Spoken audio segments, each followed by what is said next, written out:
This video is brought to you by EXPRESSVPN. Are you planning a trip to Aruba soon? If you want to avoid having to quarantine upon arrival, make sure that you understand exactly what the requirements are currently for US travelers to Aruba. In this video, I'll cover the exact type of COVID test you need to take, when you should do your test, whether kids need to be tested or not, whether vaccinated people need to be tested or not, the must-have app that will save you hours of waiting time when you get to Aruba, and the one extremely important thing you need to know about departing from Aruba's airport to make sure that you don't miss your flight back home. So keep watching. Hey, welcome back to Top Flight Family. My name is Sognonvi. Our family just got back from a trip to Aruba, so I thought I would make this video with some of the things that you have to know if you're planning an Aruba trip of your own. Number 1. Do you need to wear a mask in Aruba? As of the time that I'm recording this video, masks are not mandatory anymore in Aruba, indoors or outdoors. But individual businesses get to set their own mask policies. So definitely keep a mask on you at all times because some attractions or restaurants may still ask you to wear one. That being said, masks are still required on all airplanes and in the Aruba airport. Number 2, do you need to take a COVID test to enter Aruba? Yes, you do. Every traveler who's 15 or older needs to take a PCR test, not a rapid test, before they go to Aruba, and it has to be done 72 hours before your departing flight. So basically, parents and older teens all need to be tested. But any kids you have that are 14 or younger will not need to take a COVID test before going to Aruba. One thing to remember is that the 72 hours is counted for the departure of the final flight that actually gets you into Aruba. So if you have a connecting flight, make sure that you get your test done within 72 hours before beginning the final leg that gets you into Aruba itself. If you arrive in Aruba without the proper proof of a negative test, they will administer a PCR test in the airport. You'll then be subject to a mandatory quarantine at the hotel you booked while you wait for the results. This can take up to 24 hours, so if you don't want the first thing you do on your vacation to be a mandatory quarantine, make sure you have your negative test results done in advance. But where should you go to get your test done? I'll cover that next. Number 3, how can you save time at the Aruba airport? Okay, this is a travel hack that is a must when you travel to Aruba. CommonPass is an app that gives you access to an expedited COVID screening line when you land in the Aruba airport. I'd estimate that this saved us anywhere from an hour to an hour and a half when we arrived because those screening lines were long. But in order to be able to use CommonPass, you have to have a PCR test done at a testing facility that is an approved partner of CommonPass. Vault Health and EXPRESSCHECK are the approved partners that have a national presence, while regional partners include UC Health in Colorado, UC San Diego Health System in California, and WorkSite Labs, which has locations mostly on the West Coast. We did our PCR tests at the EXPRESSCHECK location at JFK Airport because that's pretty close to our house in Brooklyn. It was about $100 per person, and we got our results in about a half hour. Once you have your test results, you should open the CommonPass app. Click the plus button in the top right corner to create a new trip, click Travel, click the Travel to Aruba test option, and from the screen you can add your negative test results through one of the methods that you see here. Once that's done successfully, the app will create a QR code for you that will get you access to the expedited screening line at the Aruba airport. And of course, they'll scan the code as they screen you there. So at first I had some trouble authenticating with EXPRESSCHECK in the CommonPass app. After a lot of trial and error, I finally realized that I first had to log into EXPRESSCHECK on a regular browser, go to Settings, and select the option to allow third-party apps to access my results. Then when I went into CommonPass to authenticate, it finally worked. So that's an important tip for you to remember if you're going to be doing your test at an EXPRESSCHECK. By the way, if you're new to this channel, we're the Sognonvi family and we work full-time as travel creators. There's me, Carmen, my husband Serge, and our daughters Sean and Ella. We're all about inspiring families to explore the world together in comfort and style. We share tips on how you can save time, reduce hassle, and maximize comfort when you travel with kids. If that sounds good to you, please subscribe and turn on notifications so you don't miss out on our next video. Our family has set a goal of visiting 21 resorts in 2021. Why resorts? Well, we actually have a whole video that explains that, which I'll link below. I'll also link to our 21 resorts in 2021 playlist so that you can check out all the properties we'll be visiting. While we were in Aruba, we stayed at 2 different resorts, Hyatt Regency Aruba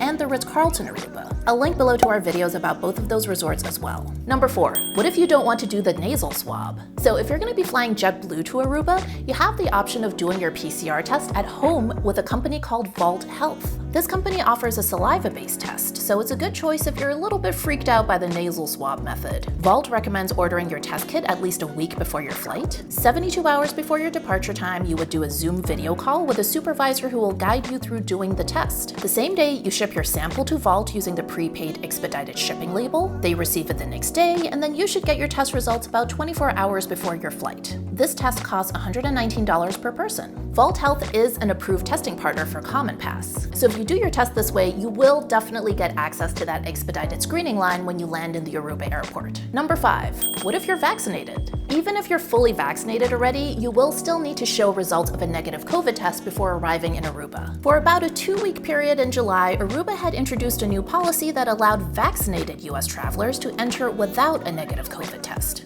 But because of the recent surge in COVID cases in the US due to these new variants, the US was added to the list of high-risk countries on August 1st. So as of now, all US travelers will have to show a negative PCR test result to enter Aruba. Number 6, what other documentation do I need? Every traveler to Aruba has to show an embarkation/disembarkation card, or ED card for short, when you arrive at the airport. You'll need to complete this application online within 72 hours of your flight once you have your negative COVID test results. You enter your personal details, answer some questions about your health status, upload your negative COVID test results, and you have to purchase the mandatory Aruba Visitors Insurance. This will cover just about all your medical costs should you contract COVID while in Aruba. Even if you have your own insurance, you still need to purchase this policy. It's a one-time flat fee of $10 for children who are 14 or younger, and $30 for teens and adults who are 15 or older. Once you complete this process, you'll receive a QR code that's proof of your ED. Remember that every person in your party, including infants, kids, teens, adults, will need their own ED card to get into Aruba.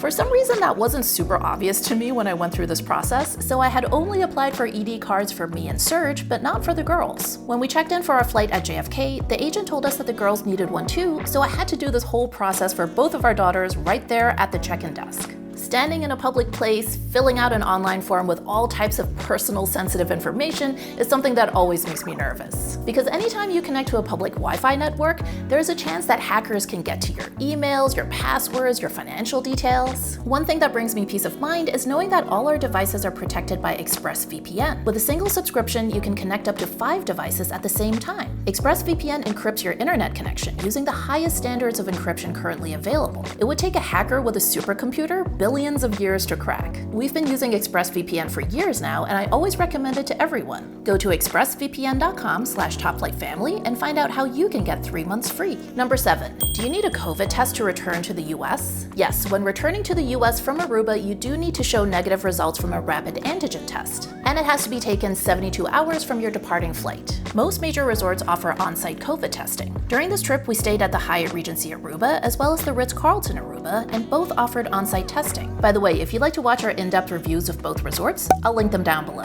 If you're staying at an Airbnb or at a resort that doesn't offer on-site testing, just go to the official Tourism Authority website at aruba.com. There, they have a list of accredited testing facilities in Aruba where you can get the test done. Number 8, what else do I need to know about departing Aruba? If you don't know this one thing about the Aruba airport, it is going to be very easy for you to miss your flight. When you depart from Aruba, you essentially need to go through immigration and security twice. First through Aruba's own immigration and security, and then through US passport control and security. That's because the Aruba airport has US pre-clearance for all passengers traveling to the United States, which means that you'll go through US passport control in Aruba, and then when you land in the US, you walk right out of the airport like it's a domestic flight. These lines can get incredibly long, but because we had global entry, we were able to handle US passport control at the kiosks, which easily saved us an hour-long wait. If you haven't watched our video yet on how to get through airport security quickly, I'll link that down below. All in all, I would recommend getting to the Aruba airport at least 3.5 hours before your flight starts boarding, especially if you don't have global entry. Keep in mind that all airport check-ins take much longer these days because ticket agents have to check your COVID test results before issuing your boarding pass. And in Aruba, you also have to allot enough time to go through 2 layers of immigration,